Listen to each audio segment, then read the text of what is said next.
Margaret Lawson had dedicated her entire life to teaching, pouring every ounce of her energy into her students and her family. For decades, she had put her own dreams aside, believing that nurturing others was its own reward.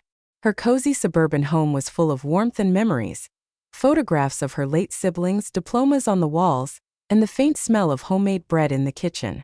To anyone passing by, it was a picture of serenity, but Margaret often felt the quiet ache of her unacknowledged sacrifices. Her niece, Emma, had moved in with her after the sudden death of her parents. Margaret had been both guardian and provider, ensuring Emma had the best education, emotional guidance, and stability during her teenage years. Emma's arrival had been met with open arms, and Margaret never hesitated to place her niece's needs above her own. She made sure Emma had everything a young woman could want: tutoring, extracurricular activities, and a safe, loving environment. First, life seemed to flow smoothly. They shared laughter in the kitchen while baking pies, discussed books late into the night, and supported each other in small, everyday ways. Margaret often reflected on how proud she was of Emma, imagining her niece growing into a strong, independent woman. These were the moments that made Margaret feel her life had purpose, despite the quiet yearning for recognition that lingered in her heart. Yet, subtle signs had begun to appear that Emma's gratitude was not as deep as Margaret had assumed. Small acts of defiance, careless remarks, and minor dismissals of Margaret's advice peppered their interactions. Margaret, ever patient, brushed them off as typical teenage behavior, never imagining they could evolve into a calculated disregard for her. Margaret also had private resources she had quietly amassed over the years: investments, a modest savings portfolio, and a small rental property.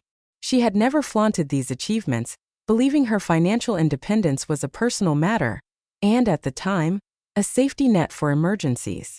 Emma had always assumed Margaret's generosity was limitless, unaware of the quiet strength behind her aunt's calm demeanor. It was a Saturday afternoon when the first significant ripple of tension appeared. Margaret had prepared lunch as she always did, expecting to enjoy a quiet meal with Emma. But when she entered the dining room, Emma's expression was cold, almost rehearsed. "I don't need you hovering over me anymore," Emma said, glancing at her phone rather than making eye contact. "I can handle everything myself now." Margaret froze, fork halfway to her mouth. The words stung, but she maintained composure. "I've always wanted you to grow independent," she replied gently. "I'm proud of the woman you're becoming." Emma smirked, almost imperceptibly, before retreating to her room. Margaret felt a chill of unease. Something had shifted. The harmony they once shared had been replaced with an undercurrent of tension she could not ignore. By the end of the afternoon, Margaret realized that the life she had known, the quiet routine that had anchored her, might soon be disrupted. Yet she had no inkling of how deeply Emma's ambitions and resentment would affect the family they had built together. Margaret's patience, kindness, and generosity, qualities she had always viewed as strengths, would soon be tested in ways she could never have imagined. The following week brought a series of small, but unsettling incidents that hinted at Emma's growing disregard. Margaret noticed missing bills, rearranged papers, and items in the house that seemed moved without explanation. At first, she dismissed it as forgetfulness, but the pattern became harder to ignore. Emma had started challenging Margaret's decisions openly. During dinner one evening, she criticized Margaret's cooking, complaining that her tastes were stuck in the past. Margaret tried to laugh it off, offering suggestions for compromise, but Emma's dismissive tone hinted at deeper disrespect. "I know how things work in the real world," Emma said, as though Margaret had been oblivious all these years. The next day, Margaret discovered that Emma had logged into her online banking and transferred small sums into her own account. While not enough to ruin Margaret financially, the act was shocking in its audacity. It was the first tangible evidence that Emma was no longer just ungrateful, she was actively undermining her aunt. Margaret confronted her niece calmly. "Emma, this isn't acceptable. You can't just take what doesn't belong to you."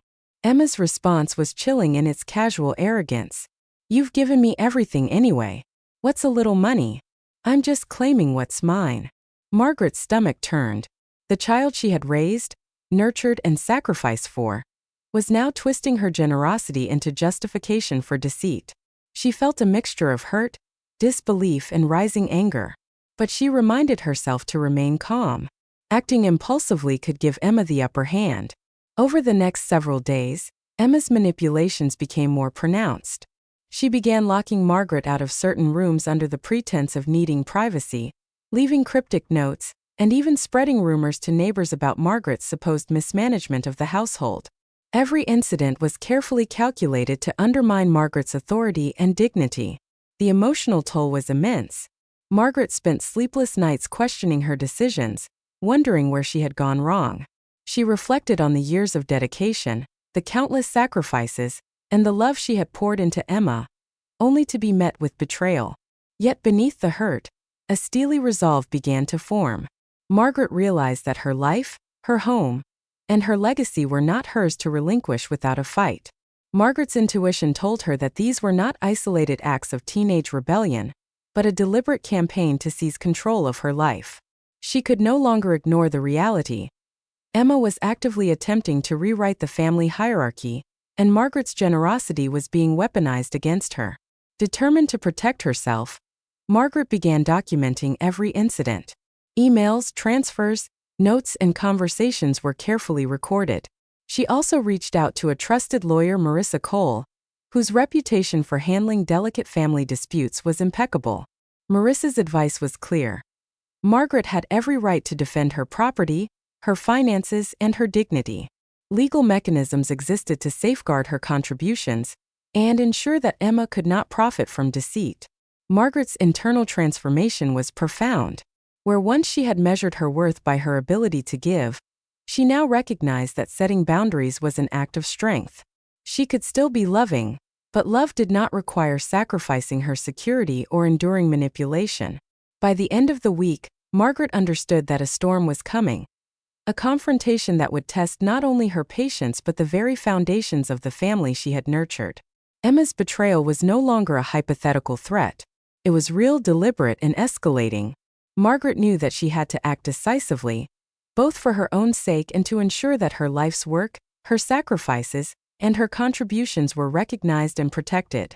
Margaret awoke to a cold, quiet house, unaware that Emma had already begun her next act of betrayal. The night before, she had stayed up late, reviewing documents and bank statements, sensing the storm gathering just beyond the horizon.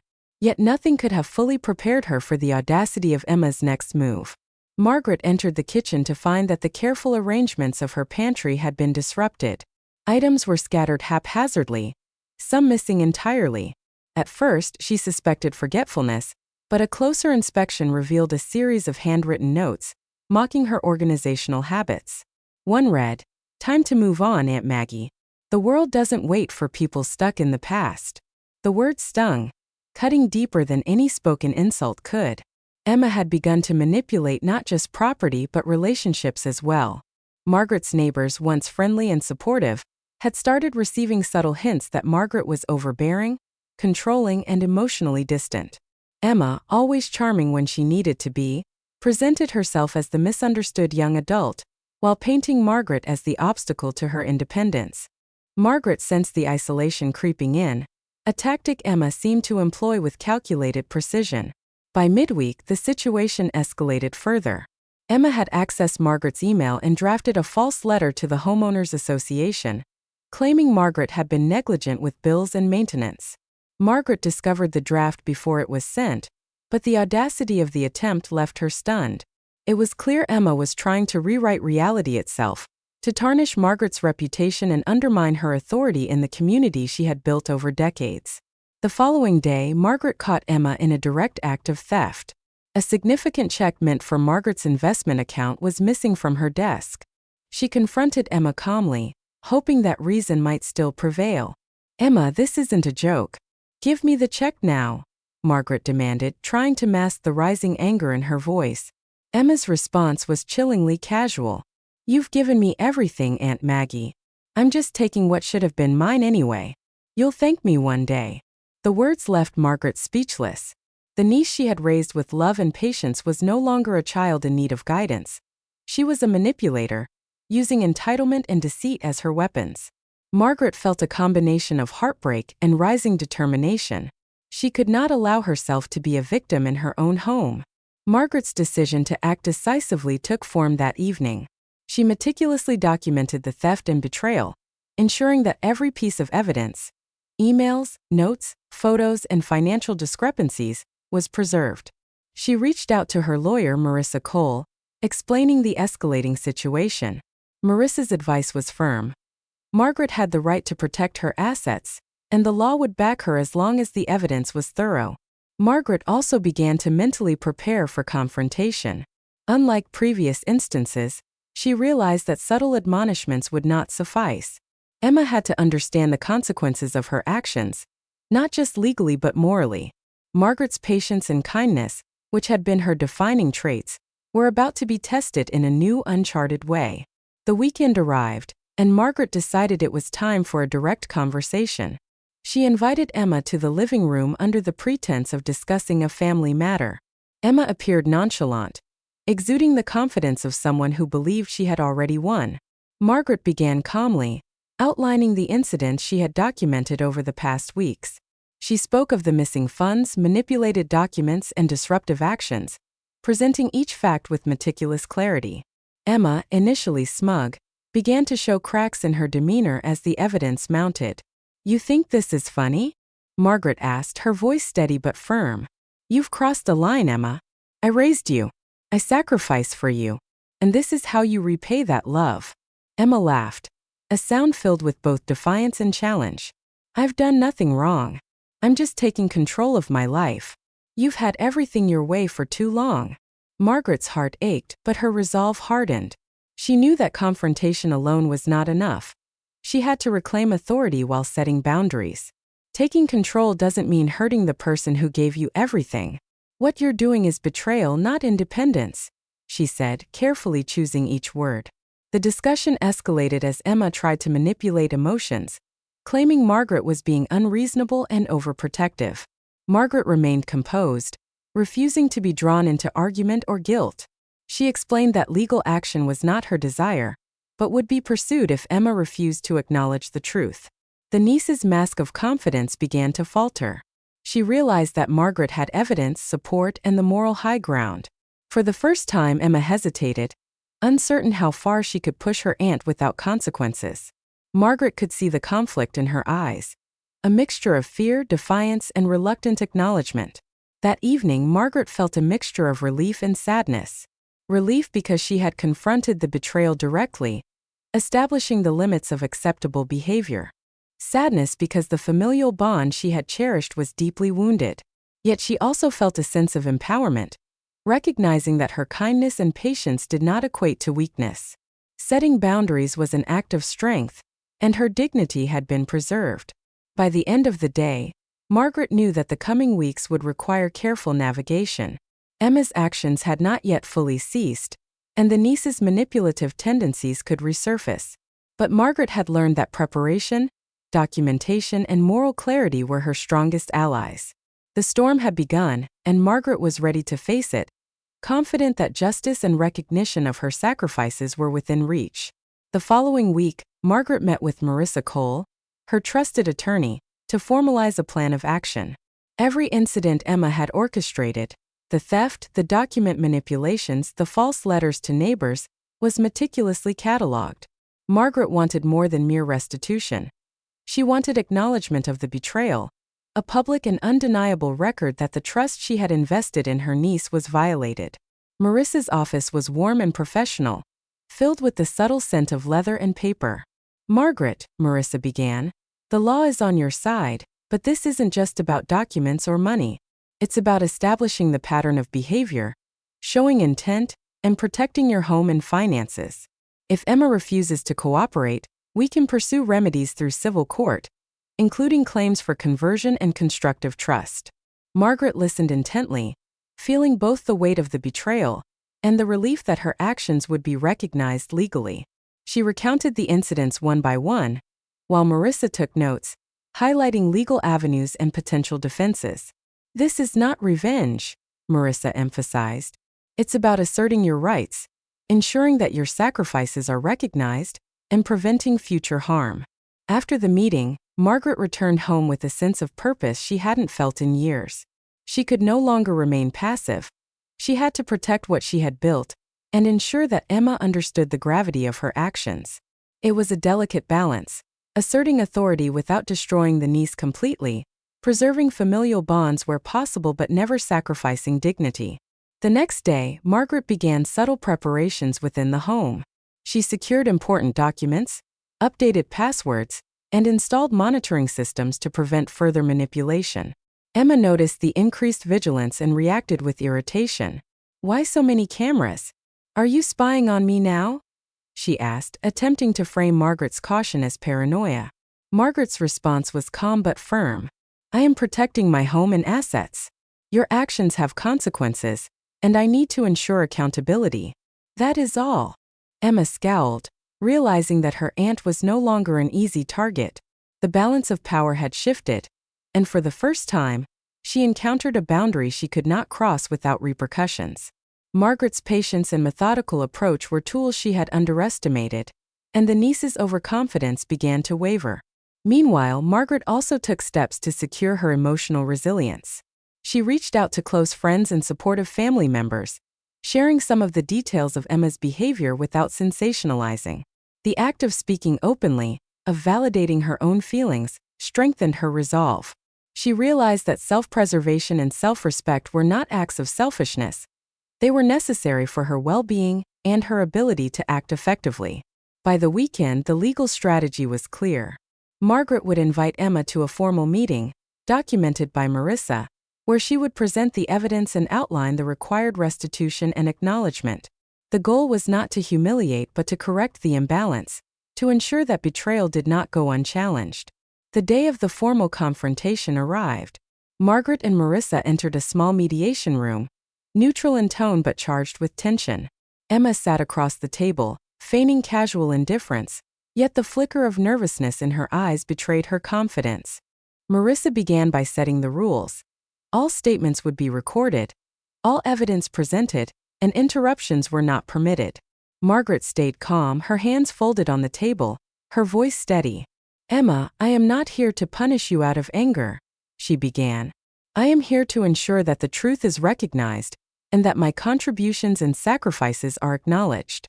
Your actions, stealing, manipulating, undermining, cannot be ignored." Emma tried to counter, weaving a narrative of entitlement and misunderstanding. "You've controlled everything for too long. I'm just asserting my independence. You're overreacting." Margaret responded with precise, factual clarity. "Independence does not mean betrayal. Every action you took, emails, documents, theft, was deliberate. You intended to harm me and elevate yourself unfairly." The room grew tense. Emma's usual charm failed to shield her from the weight of documented evidence. Notes, emails, photographs, and witness statements were presented, each reinforcing Margaret's narrative. Emma's defenses began to crumble as she realized that the web of deceit she had spun could no longer protect her. Margaret maintained a calm composure, refusing to rise to provocation or anger. She spoke with a quiet authority that came from years of experience and sacrifice.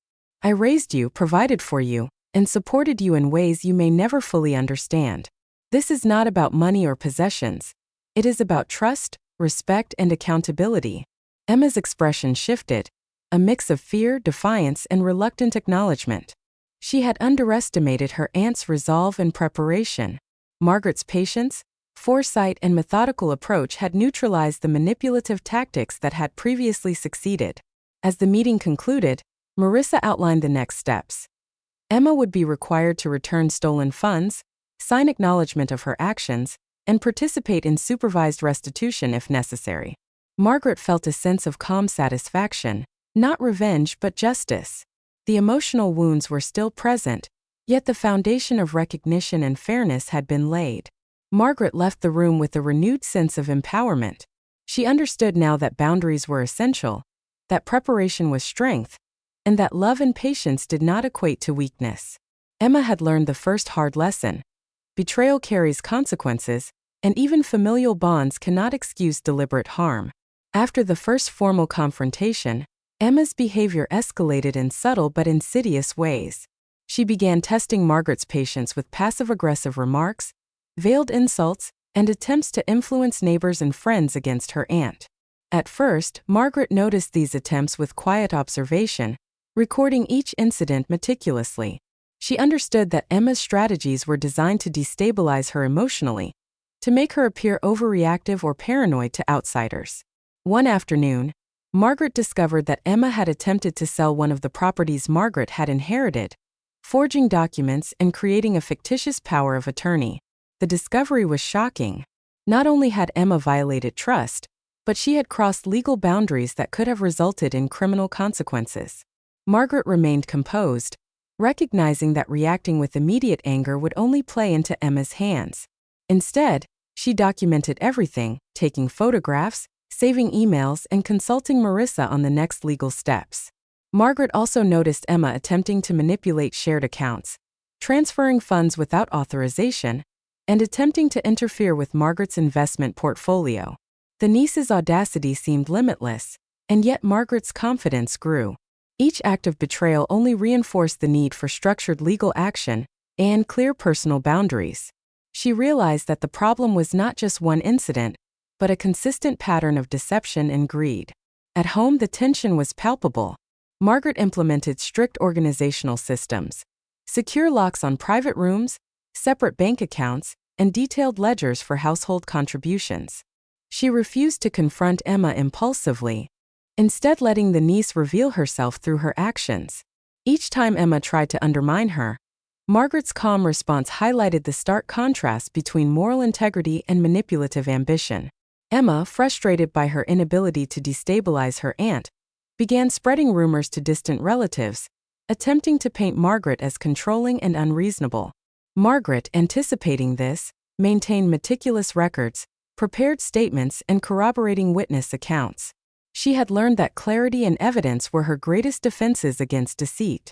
As days turned into weeks, Margaret also focused on her own emotional resilience. She sought therapy to process feelings of betrayal, shared experiences with trusted friends, and immersed herself in projects she loved: teaching, mentoring, and community work. The focus on self-growth reminded her that she could act decisively without sacrificing her dignity or values. The escalation reached a peak when Emma confronted Margaret with a public accusation of overreach, attempting to shame her in front of neighbors. Margaret remained composed, calmly presenting facts and documentation that exposed Emma's manipulation.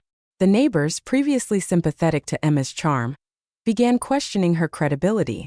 The niece's network of influence faltered as Margaret's careful documentation made the truth undeniable.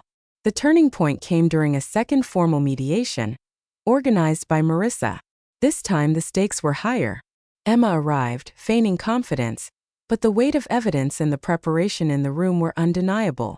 Margaret felt a sense of clarity she had never experienced before. The betrayal was real, but so was her ability to restore balance and assert justice. Marissa began the session by laying out the full scope of Emma's actions. Each act of theft, forgery, and manipulation was presented in chronological order, with supporting evidence. Emma's attempts to argue entitlement fell flat under the meticulous presentation. Margaret spoke with measured authority, emphasizing the principles of trust, accountability, and moral responsibility. "I have raised you, provided for you, and protected you," Margaret said, her voice calm but firm. "Your actions were not mistakes or misunderstandings. They were deliberate betrayals. This is not about money. It is about respect, honesty, and recognition of the sacrifices I have made." Emma's expression shifted from defiance to realization, a flicker of remorse crossing her face. She had underestimated Margaret's resilience, planning, and moral clarity. The niece had expected fear, anger, or confusion, but instead, she faced calm authority backed by irrefutable evidence. The mediation concluded with Emma agreeing to restitution, returning misappropriated funds, signing acknowledgement of her actions, and participating in supervised restitution activities. While it was not full reconciliation, it was a clear moral and legal victory for Margaret. She had asserted her rights without resorting to vindictiveness, demonstrating the power of preparation, clarity, and self-respect. In the days that followed, Margaret felt a renewed sense of empowerment. She knew that boundaries were essential, that deliberate preparation could neutralize even the most cunning manipulations, and that love and patience did not equate to weakness. Emma had learned that betrayal carried consequences, and Margaret had demonstrated that dignity, clarity, and resilience were formidable defenses against manipulation. Margaret's life began to regain a sense of calm and purpose. She continued her teaching, strengthened her financial security, and focused on mentoring others, including young family members, to instill lessons about integrity, trust, and responsibility. She also took care to maintain respectful distance from Emma, recognizing that boundaries were necessary to protect her well-being and preserve moral clarity. The chapter ended with a profound realization: betrayal does not diminish one's worth, but inaction can. Margaret had transformed personal adversity into lessons of empowerment, resilience, and justice. Every listener should take from her story the understanding that love must be balanced with boundaries, that preparation and clarity are essential in the face of manipulation, and that dignity and self-respect are the ultimate forms of power. The weeks after the mediation were marked by a quiet but profound transformation in Margaret's life. Emma, aware of the consequences of her actions, tried to resume normal interactions, but Margaret maintained clear boundaries. She understood that forgiveness did not mean forgetting, and respect had to be earned. Margaret worked closely with Marissa to finalize legal documents that formally recognized her financial contributions and clarified property ownership. Every house, account, and investment that had been at risk was secured under Margaret's name. The legal recognition was satisfying not only for the tangible assets but for the acknowledgement it represented: a validation of years of sacrifice, dedication, and unrecognized labor. Beyond the legal realm, Margaret's emotional victory was profound. She had faced manipulation, deceit, and betrayal, yet had emerged composed, strategic, and morally unshakable. The lesson was clear: responding with patience, clarity, and careful preparation can turn even the most personal betrayals into opportunities for justice and self-empowerment. Emma, on the other hand, was left to confront the consequences of her actions. The restitution agreement required her to repair the damage she had caused and attend sessions focused on accountability and integrity. Margaret's unwavering calm and clear principles had not only protected her, but had exposed the moral deficiencies of her niece. It was a subtle but powerful form of moral victory, one that demonstrated that justice could be achieved without revenge. During this period, Margaret also focused on personal growth. She invested more time in teaching, mentoring, and creating opportunities for young people who, like her, valued integrity and hard work. She realized that her experiences, while painful, had equipped her to guide others through challenges involving trust, boundaries, and ethical choices. One evening, as she reviewed the completed legal documents, Margaret felt a deep sense of closure. The fear, the anxiety, and the emotional turmoil that Emma's betrayal had caused were now replaced with confidence and clarity. She had navigated the situation with intelligence and patience, preserving her dignity and securing justice without resorting to cruelty or vindictiveness. Margaret also reflected on the broader lessons from the ordeal. Betrayal by family members is one of the most painful experiences because it intertwines emotional bonds with expectations of loyalty. Yet, she understood that protecting oneself does not mean abandoning love. It means asserting boundaries, documenting contributions, and being prepared to defend one's rights. The moral clarity she gained allowed her to approach relationships with a balanced perspective, offering support without sacrificing self-respect. Margaret's life entered a new chapter. She had turned adversity into empowerment, betrayal into clarity, and manipulation into a lesson in vigilance. Her victories were not only legal but deeply personal. She had asserted her worth, preserved her dignity, and established boundaries that ensured her safety and peace of mind.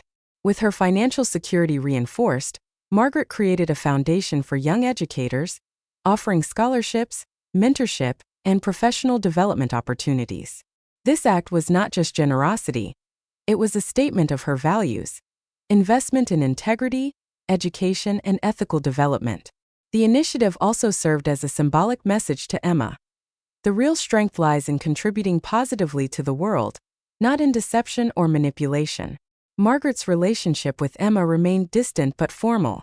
The niece had learned accountability, though whether she truly internalized the lesson remained uncertain. Margaret accepted that some lessons are learned slowly, and that maintaining boundaries is essential even when forgiveness is possible. The priority was not revenge, but protection, recognition, and teaching by example.